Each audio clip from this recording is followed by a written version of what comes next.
TDP, Janasena అలాగే Bharatiya Janata party పొత్తు ప్రాథమికంగా ఫిక్స్ అయినప్పటికీ నడ్డా దగ్గర, అమిత్ షా దగ్గర మాత్రం ఒకంత అది హోల్డ్ అయిందని చంద్రబాబు గారు కొన్ని ప్రతిపాదనలు అమిత్ షా దగ్గర పెట్టారని, అమిత్ షా ఆ ప్రతిపాదనల గురించి ఆలోచిస్తున్నారని ఒక వార్త ఇప్పుడు సోషల్ మీడియాలో వస్తున్న నేపథ్యంలో అసలు చంద్రబాబు గారు అమిత్ షాకు పెట్టినటువంటి ప్రతిపాదనలు ఏంటి అనే అంశం గురించి మనకి వివరించేందుకు ప్రముఖ సీనియర్ జర్నలిస్ట్, ప్రముఖ రాజకీయ విశ్లేషకులు సిఎస్ రావు గారు మనతో ఉన్నారు. సార్తో మాట్లాడదాం. సార్ నమస్తే. సార్ నమస్తే విష్ణు. సార్, టీడీపీ, జనసేన అలాగే భారతీయ జనతా పార్టీ పొత్తు ప్రాథమికంగా నడ్డా గారి దగ్గర ఫిక్స్ అయినప్పటికీ అమిత్ షా గారి దగ్గర అది హోల్డ్ అయిందని చంద్రబాబు గారు అమిత్ షాకి కొన్ని ప్రతిపాదనలు పెట్టారంటూ కూడా ఒక వార్త ఇప్పుడు సోషల్ మీడియాలో చక్కర్లు కొడుతూ ఉంది. ఆ ప్రతిపాదనలు ఏంటి సార్ అసలు? సో ఒకటేంటంటే కృష్ణ, ఆల్రెడీ చంద్రబాబు నాయుడు, పవన్ కళ్యాణ్ ఇద్దరు ఢిల్లీ వెళ్ళారు. ప్రత్యేకమైనటువంటి విమానంలో చంద్రబాబు నాయుడు వెళ్ళారు. ఆ తర్వాత పవన్ కళ్యాణ్ మంగళగిరి నుంచి ఢిల్లీ వెళ్ళారు. ఇద్దరు రాత్రి ఫస్ట్ నడ్డాని కలిశారు. ఎందుకు? బీజేపీ జాతీయ అధ్యక్షుడు నడ్డా కాబట్టి ఆయన్ని కలిశారు. ఆయన్ని కలిసిన తర్వాత పొత్తు అనే విషయంలో ఫిక్స్ అయిపోయారు. పొత్తు కన్ఫాము. పొత్తు విషయంలో ఎలాంటి బేషిజాలు లేవు, ఎలాంటి అభిప్రాయ భేదాలు లేవు. పొత్తు అయితే ఓకే. ఎన్డీఏలో భాగస్వామ్యం కావడానికి తెలుగుదేశం పార్టీ, బీజేపీ ఆహ్వానం పలుకుతుంది. తెలుగుదేశం పార్టీ కూడా రెడీ ఉంది. అంతవరకు ఓకే ప్రాథమికంగా నడ్డా దగ్గర. ఆ తర్వాత సీట్ల షేరింగ్, లేదంటే ఎక్కడెక్కడ స్థానాలు, ఎన్ని స్థానాలు ఇవ్వాలి, ఎక్కడ ఇవ్వాలి అనే దాని మీద కొంత చర్చ చాలా సీరియస్గా జరిగింది. అది ఫైనల్ కాలేదు. ఫైనల్ కాకపోయినప్పటికీ అది అమిత్ షా దగ్గరికి వెళ్ళింది. నడ్డా విషయంలో కొంతవరకు నెగోషియేషన్స్ వచ్చాయి. వచ్చిన తర్వాత అది అమిత్ షా దగ్గరికి వెళ్ళింది. అమిత్ షా దగ్గర కొంత హోల్డ్ అయ్యింది అని చెప్పి తెలుస్తుంది. ఎక్కడ హోల్డ్ అయింది, చంద్రబాబు నాయుడు ఎలాంటి ప్రతిపాదనలు పెట్టారు అనే దాని మీద మనం చూసుకుంటే, నడ్డా దగ్గర కానీ అలాగే అమిత్ షా దగ్గర కానీ ఎలాంటి ప్రతిపాదనలు పెట్టారని తెలిస్తే, 2014 ఎన్నికల్లో 4 ఎంపీ స్థానాలు అలాగే 13 అసెంబ్లీ స్థానాల్లో పోటీ చేశారు. అప్పుడు పొత్తు, అప్పుడు కూడా జనసేన, తెలుగుదేశం పార్టీ, బీజేపీ పొత్తున్నాయి. అప్పుడు జనసేన డైరెక్ట్ ప్రత్యక్ష ఎన్నికల్లో పాల్గొనాలి, ఎక్కడ కూడా పార్టిసిపేట్ చేయలేదు. కాబట్టి బీజేపీ మాత్రమే ఆ రోజున సీట్ల షేరింగ్లో 4 లోక్సభల్లో, అది అలాగే 13 అసెంబ్లీ స్థానాల్లో పోటీ చేసింది. అయితే ఇప్పుడు జనసేన ఉంది. జనసేనకి 24 అసెంబ్లీ స్థానాలు ఇచ్చేశారు, 3 లోక్సభ ఇచ్చేశారు, 3 లోక్సభ, 24 అసెంబ్లీ ఇచ్చేశారు. ఇప్పుడు బీజేపీకి గతంలో 2014 ఇచ్చిన విధంగా 4 ఇస్తే అప్పుడు 4, 3, 7 అవుతాయి. 25లో 7 పోతే ఇంకా మిగిలింది 18. 18 అంతే కదా. 27, 17, 17 25లో 7 పోతే 18. సో అక్కడ నీకు 18 ఉంటాయి. ఇంకా 18 చోట్ల తెలుగుదేశం పార్టీ పోటీ చేస్తుంది. 18 మాత్రమే మిగిలి ఉంటాయి. ఇప్పుడు తెలుగుదేశం పార్టీని ఇంకా ఎక్కువ కోరుతుంది ఇప్పుడు బీజేపీ. వాళ్ళేంటి 8 అని అంటున్నారు, మినిమం 8 అంటున్నారు. కాదు, 5కి సర్దుకోండి అని చెప్పి చంద్రబాబు నాయుడు నడ్డా దగ్గర ప్రతిపాదన. నడ్డా మాత్రం ఓకే అన్నట్టు తెలుస్తుంది. 5కి కూడా, 5 ఎంపీకి ఓకే అన్నట్టు మనకున్నటువంటి ఇన్ఫర్మేషన్. ఆ తర్వాత అసెంబ్లీ సెగ్మెంట్స్కి వచ్చేటప్పటికి అసెంబ్లీలో తగ్గించే ప్రయత్నం. అసెంబ్లీలో తగ్గించే ప్రయత్నం అంటే 30, జనసేనకి బీజేపీకి 30 దాటకూడదు అనేది ఒకటి కాన్సెప్ట్. 30 అంటే 24 ఆల్రెడీ జనసేనకి ఇచ్చారు. ఇంకా మిగిలింది ఎన్ని? 6 అసెంబ్లీలు మాత్రమే పరిమితం కావాలి అనేది. ఎందుకంటే మాకు రాష్ట్రం ఇంపార్టెంట్, మీకేమో ఢిల్లీ పీఠం ఇంపార్టెంట్, మాకు ఏపీ పీఠం ఇంపార్టెంట్.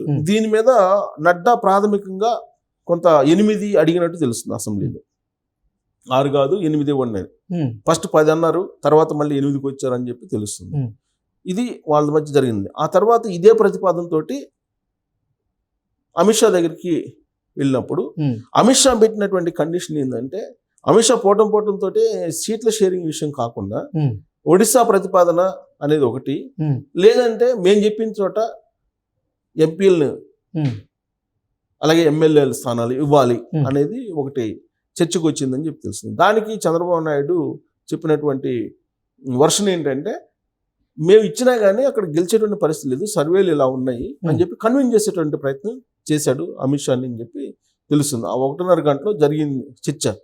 సో దాంట్లో ఎలాంటి అంశాలను పెట్టారంటే, ఇప్పుడు స్థానాల విషయంలో లోక్సభ స్థానాలకు ఇచ్చేటప్పుడు బీజేపీకి అరకు, ఏలూరు, రాజమండ్రి, తిరుపతి ఇవి ఇవ్వడానికి Chandrababu Naidu okay green signal సిద్ధంగా ఉన్నారు. ఏమేంటి? అరకు, ఏలూరు, రాజమండ్రి, తిరుపతి ఈ 4 ఇవ్వడానికి సిద్ధంగా ఉన్నారు. ఆ విషయాన్ని అమిత్ షా చెప్పారని కూడా తెలుస్తుంది. అయితే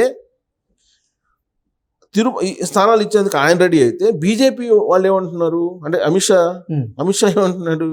వైజాగ్, విజయవాడ, నర్సాపురం, అరకు, హిందూపురం, రాజమండ్రి, రాజంపేట, తిరుపతి, ఏలూరు 9 ఎంపీ స్థానాలు ఆశిస్తున్నారు. 9 అక్కడ చర్చకు వచ్చాయని చెప్పి తెలుస్తుంది. అంటే 9 అంటే అయితే కనీసం ఒక 6కి ఒప్పుకుంటారని. కానీ సరే అది ఓకే, స్థానాల విషయంలో కాకుండా నెంబర్ ఆఫ్ లోక్సభలు కాకుండా అసలు స్థానాలే చెప్తున్నారు. ఏం చెప్తున్నారు?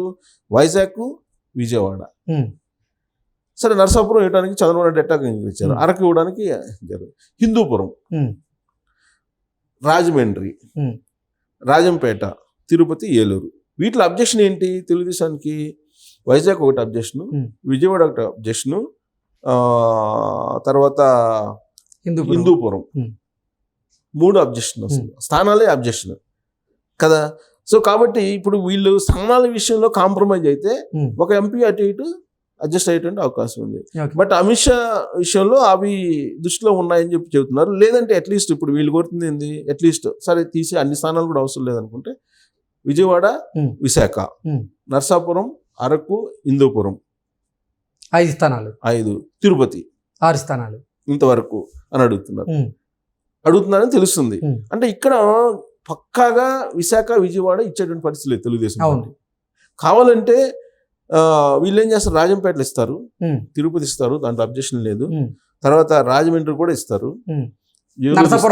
ఏలూరు ఇస్తారు, నర్సాపురం ఇస్తారు. సో అరకు కూడా ఇస్తారు.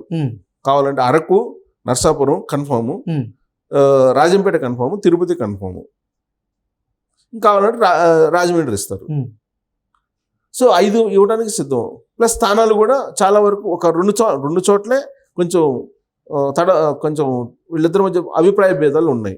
సో ఇక్కడ ఇక అసెంబ్లీ స్థానాలకు వచ్చేటప్పుడు స్థానాలు కూడా చెప్పారు. అసెంబ్లీ స్థానాలు ఏమని చెప్పారు? శ్రీకాకుళం ఎట్టిస్తారు? ఎవరు కదా, విశాఖ నార్త్ అంటే పక్కాగా గెలిచేది తెలుగుదేశం పార్టీ, పాడేరు, మాడుగుల, కైకలూరు, నర్సాపురం, నర్సరావుపేట, ధర్మవరం, జమ్మలమడుగు, మదనపల్లె, తిరుపతి. సో ఈ సీట్లు అడిగారని చెప్పి తెలుస్తుంది ప్రతిపాదనలో.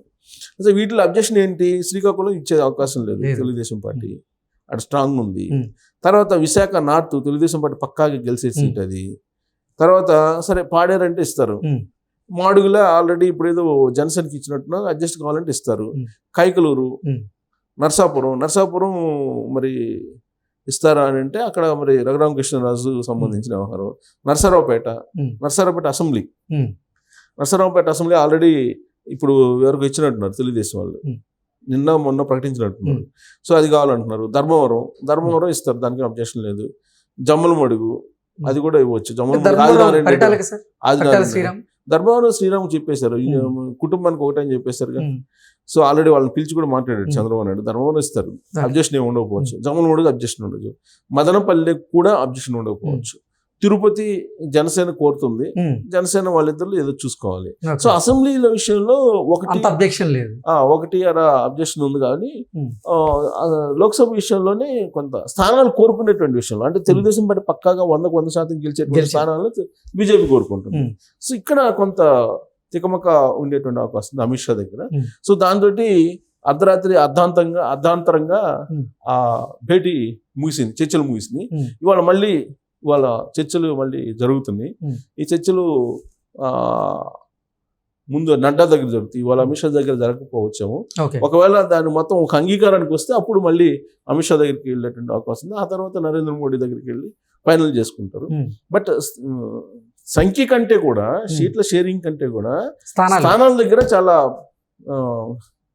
పగడ్బందీగా బీజేపీ వాళ్ళు ఫిక్స్ చేస్తున్నారు తెలుగుదేశం పార్టీని. ఓకే. సో ఇక్కడ ఫిక్స్ చేయడానికి కారకులు ఎవరు అనే దాని మీద మనం తీసుకుంటే కనుక ఆల్రెడీ ఇప్పుడు బీజేపీకి సంబంధించి ప్రతి కాన్స్టిట్యున్సీకి రెండు లోక్సభకు సంబంధించి 2, అసెంబ్లీకి సంబంధించి 3 ఎంపిక చేశారు కదా, వాళ్ళల్లో గెలిచేటువంటి స్థానాలు ఏందనేది ఆల్రెడీ వాళ్ళు ఐడెంటిఫై చేశారు. అలాగే మన లోక్సభకు వచ్చేటప్పటికి వైజాగ్ చాలా సందర్భాల్లో బీజేపీ గెలిచింది, వైజాగ్. అలాగే కాకినాడ కూడా బీజేపీ గతంలో ఉంది, నరసాపురం కూడా ఉంది బీజేపీ. సో ఇలా విజయవాడ ఎప్పుడు లేదు, అలాంటిది విజయవాడ కోరుతున్నారు. సో ఇక్కడ కొంచెం డిఫరెన్స్ ఉంది. బహుశా నేను అనుకుంటున్నా ఏదన్నా 1 అయితే కాంప్రమైజ్ అవుతారు. మరీ అసలు గెలిచే స్థానాలు ఒక 4-5 కోరుకున్న సందర్భంలో బహుశా నేను అనుకుంటాం కాంప్రమైజ్ కారు అనుకుంటా. సో దీని మీద చంద్రబాబు నాయుడు మరి ఏం చేస్తారు, చంద్రబాబు నాయుడు మరి కాంప్రమైజ్ అవుతారా, లేకపోతే వాళ్ళు యాక్చువల్గా మనం ఢిల్లీ పేట కావాలనుకుంటున్నారు కాబట్టి వాళ్ళు కూడా కొంత కాంప్రమైజ్, అంటే వాళ్ళు ఒక మెట్టు దిగాలి, వీళ్ళు ఒక మెట్టు పెరగాలి, అంతే కదా. సో ఆ క్రమంలో వీళ్ళిద్దరి మధ్య ఏం జరుగుతుంది అనేది మాత్రం ఆసక్తి నెలకొంది. స్థానాల విషయంలో ప్రత్యేకించి బాగా స్థానాలు ఏ స్థానాల్లో పోటీ చేయాలనే దాని మీద బాగా వీళ్ళు గట్టిగా ఉన్నారు అని చెప్పి తెలుస్తుంది. సో చూడాలి, కండిషన్స్ పెట్టాడు బాబు కూడా, కొన్ని కండిషన్ మేము ఇవ్వలేము, వైజాగ్ ఉంది ఇవ్వలేము, విజయవాడ ఇవ్వలేము, ఇలాంటి కండిషన్స్ పెట్టాడు. షా కూడా అంటే యాక్చువల్గా ఒప్పుకుంటాడని చెప్పి ఎక్స్పెక్ట్ చేసి ఉంటారు బహుశా, ఇంత దూరం వచ్చిన తర్వాత ఎక్కడికి పోతాడని. షా కూడా కొంచెం తికమక పడుతున్నాడు, ఇంత గట్టిగా ఉన్నారు అనే దాని మీద చర్చ జరుగుతుంది. సో చూడాలి, అంటే చివరి వరకు ఏం జరుగుతుంది అనేది మాత్రం అక్కడ కొంచెం క్యూరియాసిటీ ఉంది. షా మాత్రం కొద్దిగా చంద్రబాబు నాయుడు చెప్పిన దానికి కొంచెం ఆలోచిస్తున్నాడు.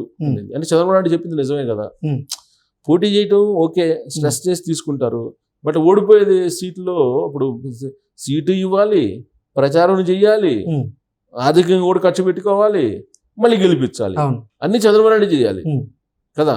కాబట్టి నేను అనుకుంటాం అమిత్ షానే కొంచెం ఆలోచించి ఈ పొత్తుకి శుభం కార్డు పడుతారని అనుకుంటున్నాను. Okay sir, thank you.